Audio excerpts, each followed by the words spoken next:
Hi everyone, it's our first podcast episode for 2026. A happy new year. I'm Christina, astrology coach at Heart Horizon Astrology and host of Astrology with Heart. So this is episode 7 and we're going to talk about the new moon in Capricorn. It's going to be at 28 degrees and 43 minutes and it will take place on the 18th of January at 7:51 p.m. GMT. I live in the United Kingdom, so if you're somewhere else in the world, please do make that adjustment. Okie dokie, let's get on. So if you have your chart to hand, your natal chart, do have it with you while I'm talking. If you don't and you'd like one, pause this. Jump onto my website, the address is below. And you can create your own natal chart. You just need your date of birth, the time, and the exact place. It will knock that out for you, and you're going to get such powerful insights from it. I also want you to keep an eye on your chart. So look at about 24 to 29 degrees of the cardinal signs. That's Capricorn, Cancer, Aries and Libra, and roughly about 1 to 3 degrees of the fixed signs, because it's kind of at the tail end of cardinals, so it can be felt in the next sign of Aquarius, Scorpio, Leo and Taurus. Just pay attention to maybe what's happening there in your chart, and let's see if this new moon has an impact on you. So let's jump in and talk a little bit about Capricorn as an archetype, as an energy. So with Capricorn, especially Capricorn Moon, we are invited to step into what we'll call emotional adulthood. It's the sign of the wise one, the parent, the adult, the elder. And to choose what is more sustainable over what is familiar, what is true, so reality, over what is easy, and what is aligned over what is convenient. Capricorn teaches us that emotional maturity is not the absence of feeling, it's more a control of it long enough to do what is right, what is sensible. So we're looking here at the father figure, we're looking here at the person in charge, the boss, the one who calls the shot. This is very much a disciplinarian moon, and it can appear a lot cooler, a lot colder, maybe unyielding and quite morose. It's definitely a sign associated with depression. But I do think, and because I carry some Capricorn in my own chart, that there's a lot of Capricorn that is kind of buried very, very deep, and that it may appear more disciplined and more severe because it's highly protective of what it loves and what it cares for the most. There's a very deep consciousness in Capricorn. And it's a very deeply feeling sign. It's a little bit like a frozen lake. You know, you've got this ice on the surface, and that's what people see, and that's what they get. But underneath it all, Capricorn's quite deep and quite feeling, and very earthly sign too. It's quite a sensual sign. So if you ever look up Capricorn Saturn online, you're probably going to see images that are quite grey, quite serious, definitely ones of like the boss. And I think of it like, you know, the parent kind of shaking their finger and saying no with this quiet bite. It rules the 10th house. And it's also linked to time, to the aging process, to the bones, and to the structures in the body, the containers within the body, to the borders of the body even. From an evolutionary perspective, Capricorn Saturn 10th house is the growth principle. It's growth through hard work, sustained, applied, committed hard work, sheer willpower to get through, dealing with every adversity, challenge and burden under the sun, with an absolute focus on an end goal. That's kind of Capricorn in a nutshell. It's what we achieve, it's what we're rewarded with, it's how we rise up through the ranks. And it's very much what I call the buck stops here energy, you know, the key decision maker, the person who's in charge and responsible for everyone else. You see, bosses, why does my cat always turn up? Bosses don't have days off. They can't fool around. People look up to them, they respect them, and they rely on them to do what is right, what is just, what is fair, to be that mature decision maker. Capricorn also rules over judgment, conditioning, and our outer image. So there's very much emphasis on how we look to other people, how we look externally, and maintaining an image. It's also our lessons, any responsibilities, what we stick with, and how we mature. And in the larger sense, it's structure, laws, boundaries, and borders, like country borders. So when we think about growth, what creates that growth, that inner growth, that mature kind of spirit, right? And you can see here the association to time, you see, because in order to have those great leaps in maturity, the Saturn archetype will slow down. It will slow down, it will pause, and it will sit and contemplate, not so much brood, but contemplate, consider everything that's going on and its role within all of those things going on. And through that process, it will make these big leaps in maturity and make whatever decisions it needs to make.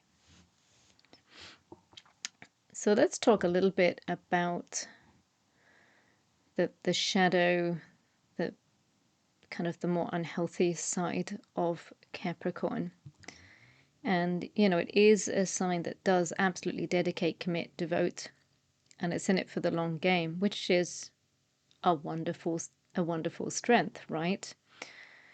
But what can happen is that the duty and it's very much a sign of integrity as well. So, you know, it says I'm committed to this, and it stays in it, and it stays in it for the long haul. And even if it's absolutely awful or goes completely wrong, or even an abusive environment, there's something in that archetype that will say, I must attach myself to it. I must deal with all the challenges head on and maintain, and also be extremely composed and manage everything. And as someone who has Venus in Capricorn, that's been me in my life. Nope, my bond is my word.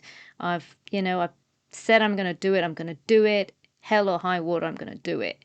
And yeah, you get the repercussions of that if you make bad decisions, or if you don't see that sometimes you have to break a commitment. It doesn't work, really doesn't work, and it can't be resolved so easily, and so it has to just fall.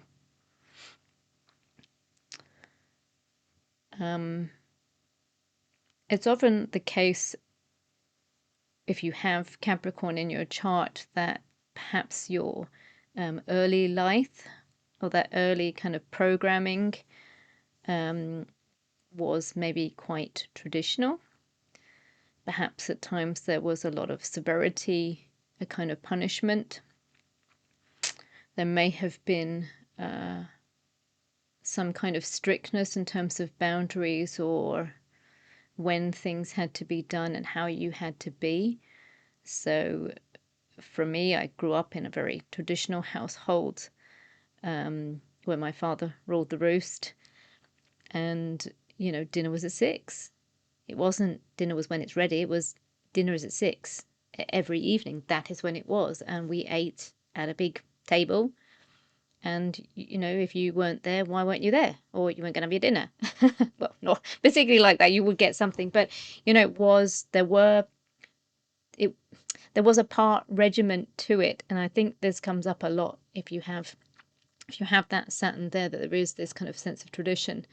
And also, if you link that to, if you have a strong culture as well, you get that kind of discipline, expectation, and judgment through your culture. So for me, being half Italian, and even though I'm third generation, there was still a pressure for me to be what an Italian woman would be in the eyes of my father and my grandfather. So you get this, eyes on you to be this particular thing, and if you're not this particular thing, then there's a judgment on you. So you get this kind of conditioning, this kind of early conditioning, and this judgment, and it can what's the term, crystallize, almost can crystallize into your personality. And so I think that these contemplation periods are really, really important for being able to kind of withdraw, go back within yourself, and almost kind of question and challenge why you've hardened into these places, why you have become this, and if that's really who you are, and to kind of question that authenticity. And if you've got Uranus in your chart as well, you're probably going to do that a lot more.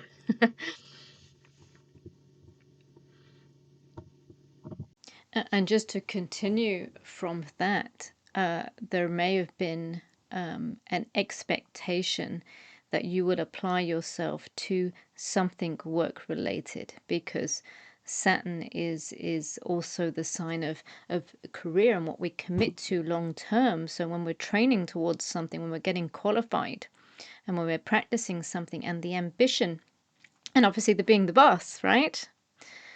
So, so there can be a lot of pressure to say exactly what you're doing, where you're heading, what's your goal, where you're going forward for, and just to apply for however long that is. So I think I studied, well, hardly broken studied 7 years for a degree and over 5 years for a master's. That's a lot of life. I mean, I could have been a doctor in that time.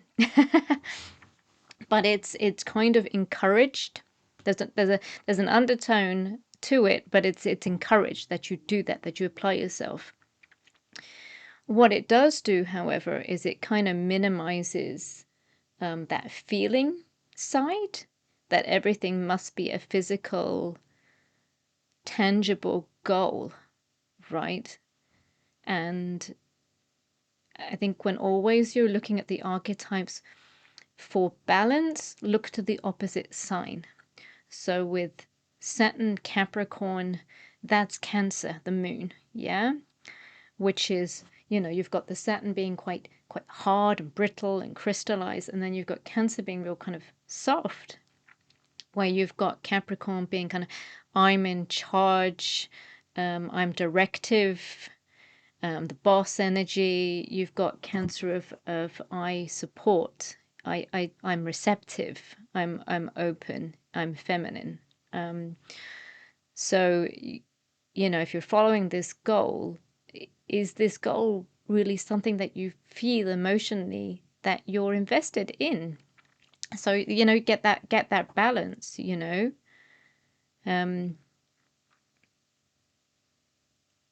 psychologically with Capricorn, a lot of that shadow is in the childhood.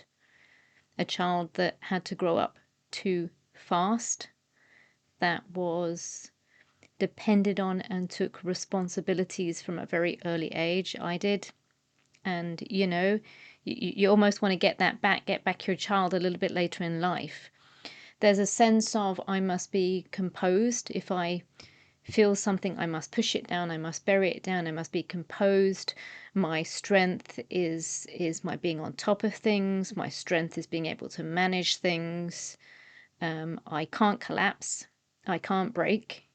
If I break, there's no one I can depend on to do everything. That's my job. And also on the emotional side, that my needs are dangerous or inconvenient or wrong in some way to have any kind of emotional need or expression.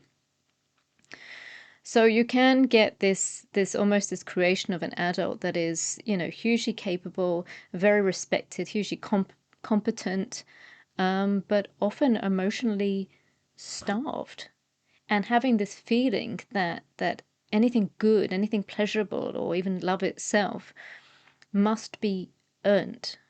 Yeah, not that it's just given because, but I must earn it.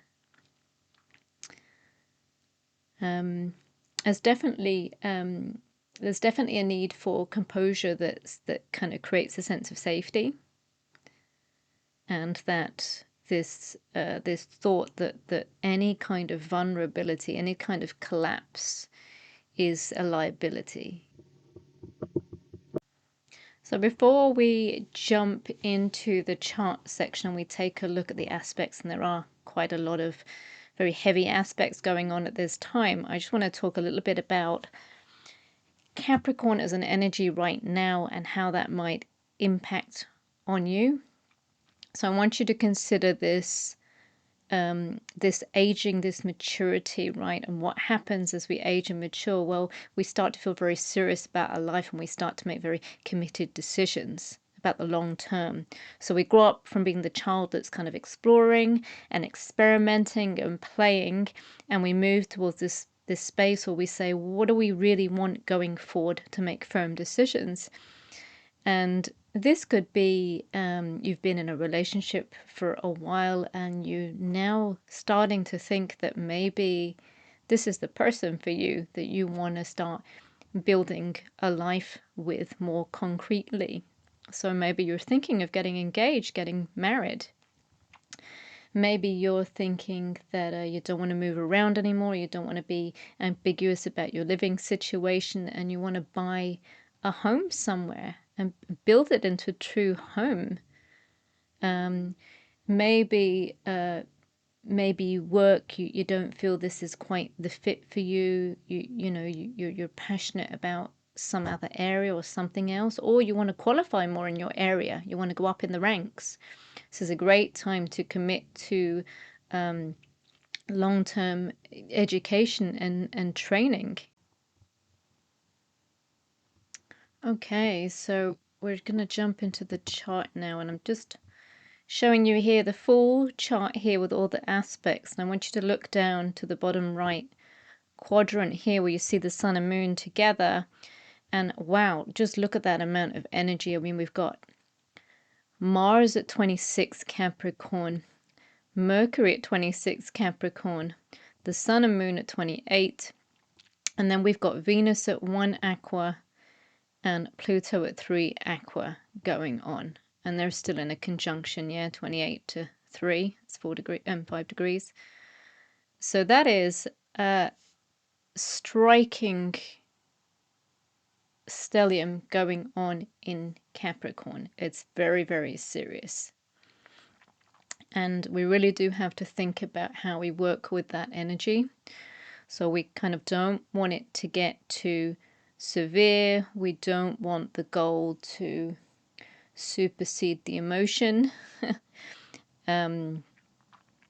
But we can use it really, really positively if we take that time to just slow down, take that time out, pause for a moment, and consider, what do you want? I mean, look at the idea of the time, right? The considering the time that you have in your life. And as you get older, obviously your time unfortunately depletes, right? It goes down. So we become conscious of the time that we have left. So in the time that you have left, what is purposeful for you? What is important for you to apply yourself?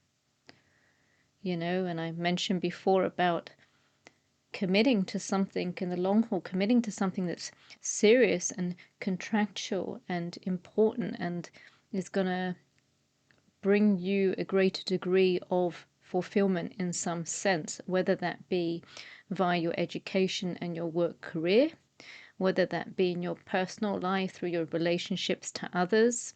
Could be also business contracts, by the way, not just business going up the ranks exactly. So what is it you could apply yourself to for the long term? Something committed, something serious, something that has a sense of stability and security, and crystallizes. So, Saturn is also kind of physical form. It's a very tangible energy. So let's just start talking about some of those planets in the stellium. I just want to break this down a little bit.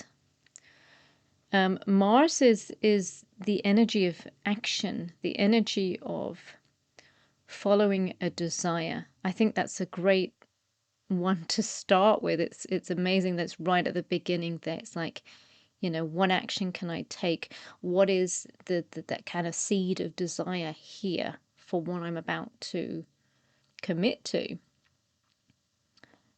Feeding into Mercury, how we think, what we talk about.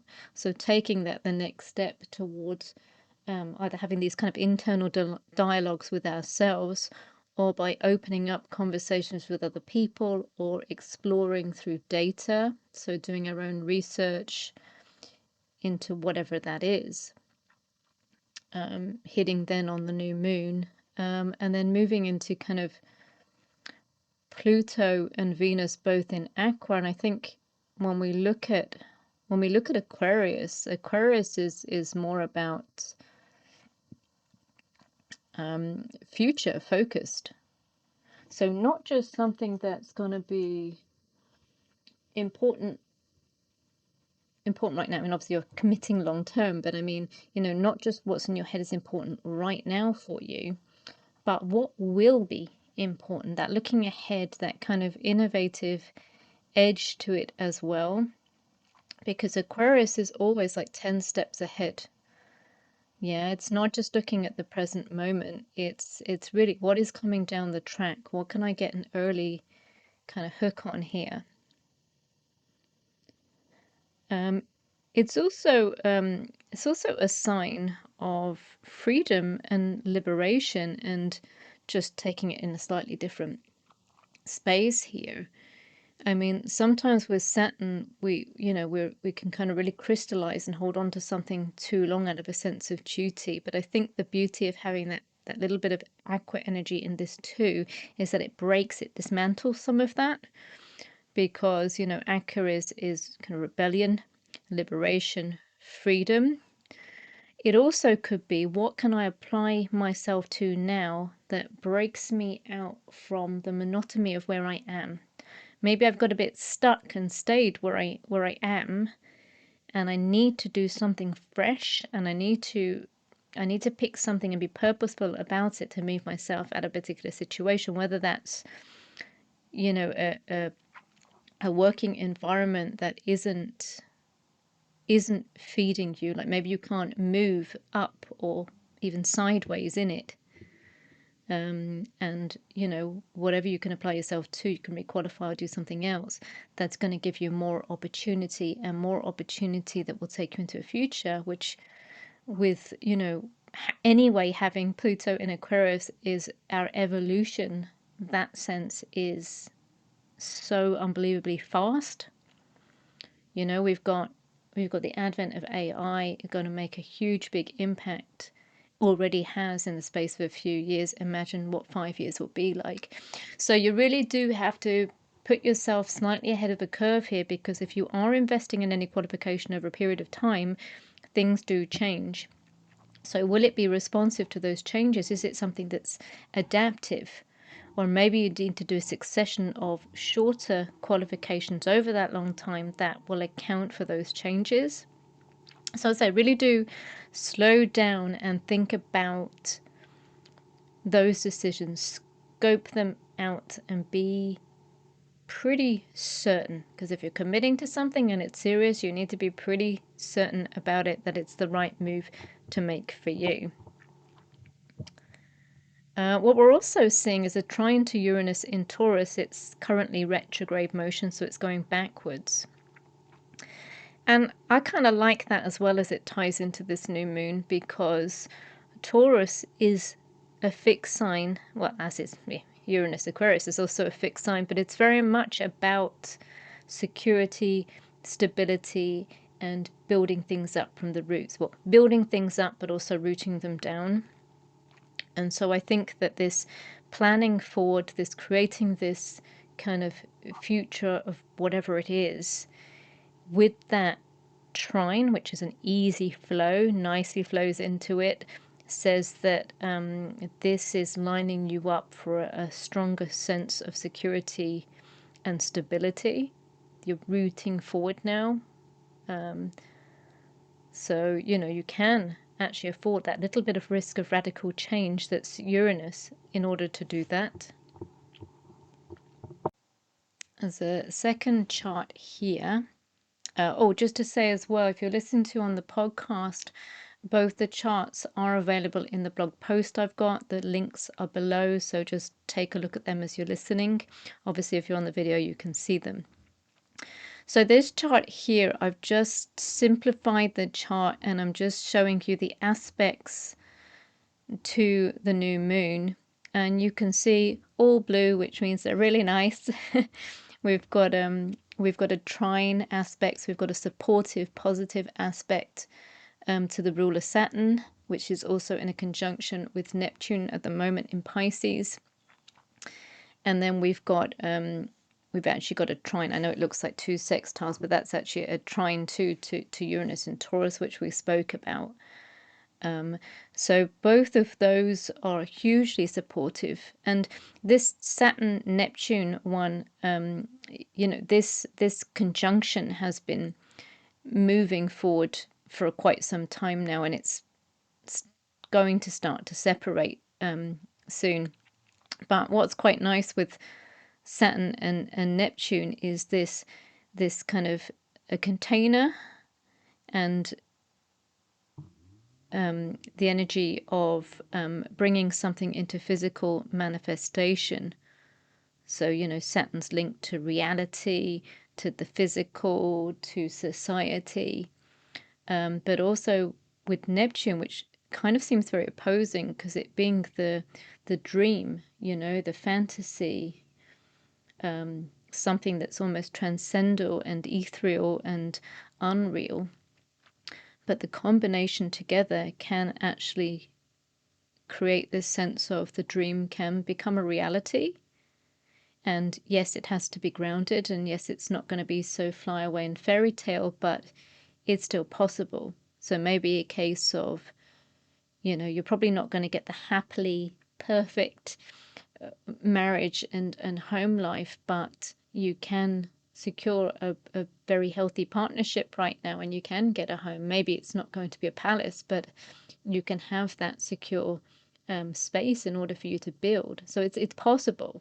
It's possible to create that that dream into, you know, grounded into a reality and a vision right now.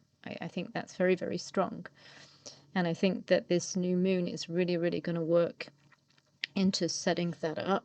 So kind of really laying the foundation here, planting the seeds and lining that up. I mean, maybe you've been in a situation where you've been with somebody, but your job just can't take you forward anymore, and you know that you want, you know, you're dreaming of this vision of this life that you could have together, but you need more money, you know, you're not fulfilled in your job and you're bringing that home.